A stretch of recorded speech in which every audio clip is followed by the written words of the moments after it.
toutes et à tous, ma team Kiefer, j'espère que vous allez bien.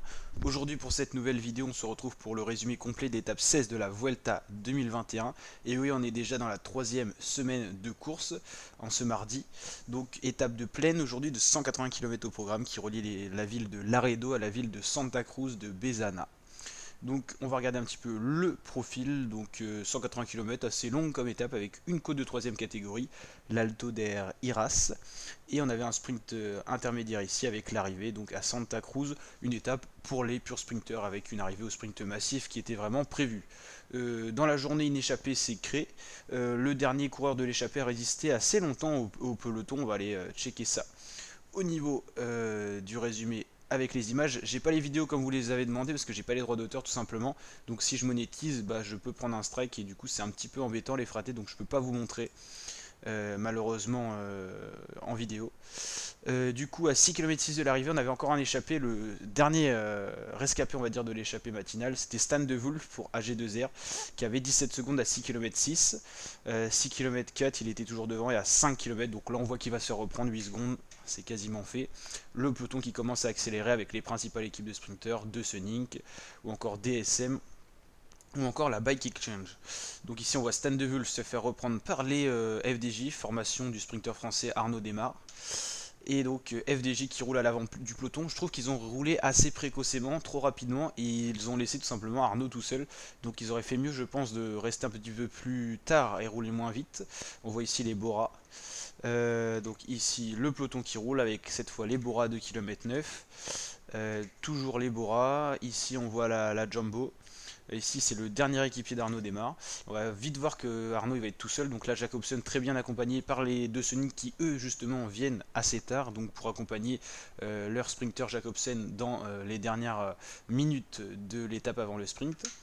Donc ici on est sous la flamme des 1 km, ici on retrouve le sprint, donc Arnaud Desmar est très très mal placé, il a eu un petit souci aussi, il s'est fait un peu bousculer, je crois qu'il a un peu perdu sa cadence de pédalage, ici on voit Cofidis avec peut-être Viviani, et Jacobsen le maillot vert très très fort, hein, qui va aller tout simplement chercher la victoire d'étape largement, facilement, c'est pour ça qu'il a le temps de lever les bras tout simplement sur la ligne. Donc voilà, victoire de Fabio Jacobsen, c'est déjà sa troisième victoire sur cette Vuelta. Il est le meilleur sprinter, c'est pour ça aussi qu'il est maillot vert. Normalement, s'il finit la Vuelta, il devrait garder ce maillot vert jusqu'à la fin. Donc victoire de Fabio Jacobsen qui s'est très bien remis après sa terrible chute l'an dernier, où il avait failli tout simplement mourir sur une chute, quoi. Et donc le voici au meilleur niveau et ça fait réellement plaisir. Donc le classement de l'étape Jacobsen devant Matteo Trentin, devant... Ah non, c'est pas ça exactement, là c'est le classement du maillot vert j'ai l'impression. On va réactualiser la page. Hop. Alors, petit problème de connexion, on va refaire ça. Hop. Alors, les fratés, qu'on finisse par le petit classement final de l'étape tout simplement. Donc Jacobsen qui remporte troisième victoire d'étape pour lui, personnellement, mais quatrième victoire déjà pour la Deceuninck Quick-Step, si on rajoute la victoire du français, le sprinter de cette équipe, où justement le train avait roulé tellement fort que le sprinter Jacobsen n'avait pas pu suivre tout simplement cette cadence infernale. Alors, petit problème, on va s'adapter à... Voilà, c'est impeccable, on va réessayer ça et on va aller checker le classement de l'étape. Donc voilà, c'est Jacobsen devant Jordi Meus, Matteo Trentin donc, est troisième, Michael Matthews quatrième, donc c'était lui certainement qui était protégé chez la Bike Exchange et pas Mexech, Dainese 5, Aberasturi 6, c'est pas mal pour le petit sprinter espagnol de la Caja Rural, d'ailleurs équipe invitée espagnole sur cette route de la Vuelta, Rui Oliveira, Ricardo Minali, Antonio Rezis Soto Guirao, pareil petit sprinter de Euskaltel Euskadi, et Clément Venturini, premier français, fait 10, et on voit bien Arnaud Desmar qui a même pas essayé de faire le sprint quand il a vu qu'il était trop loin.